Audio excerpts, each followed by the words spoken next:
Hello. Tonight I want to talk about autism and relationships.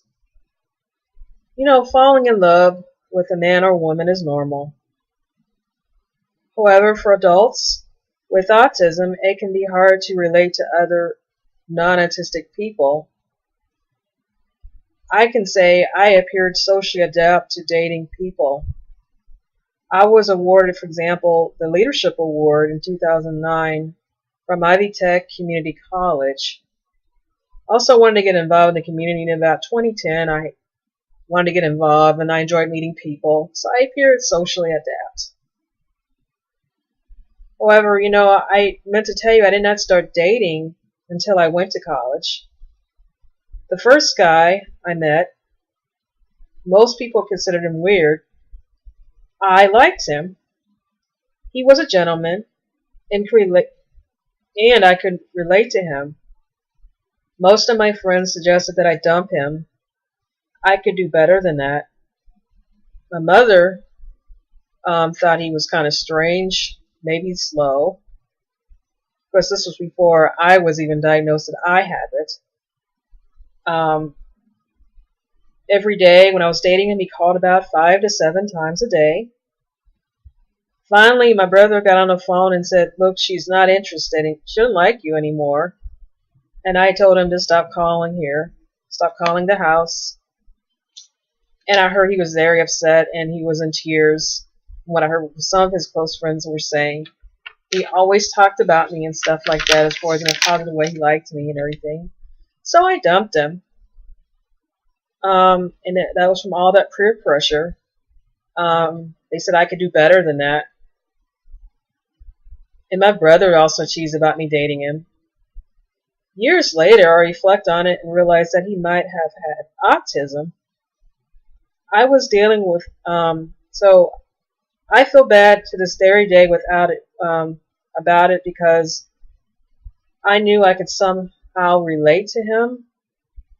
I dated other guys after that, maybe about 2 after that, shortly after that were normal. None of them really worked out. Actually, one of them kind of dogged me on the phone, and I got the message that maybe I shouldn't call him anymore. But I could not relate to them.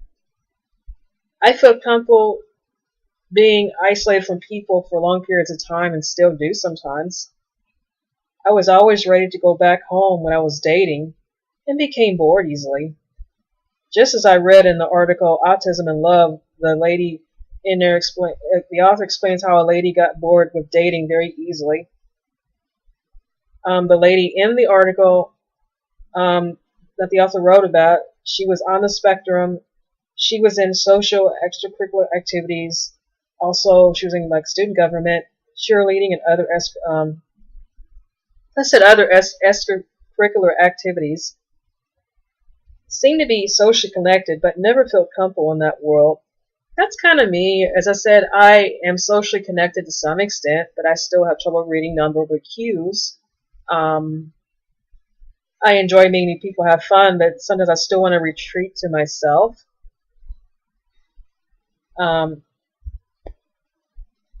I still don't feel connected sometimes. Let's say when we have guests over, like if I have a guest over to come see me, tend to go off in my room and shut the door. I'm not trying to be rude or nothing.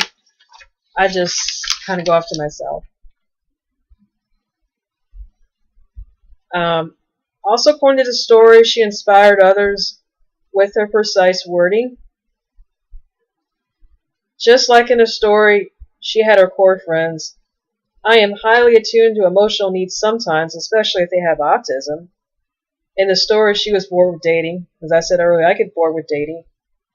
I must admit, I would sometimes become bored. Okay, in the end of the story, she meets a guy who also is on the spectrum and they formed a good relationship. She didn't understand why the parents of this guy did not know that he had autism. I can relate to this story because at times I can relate to other guys on the spectrum, maybe more so than guys not on the spectrum.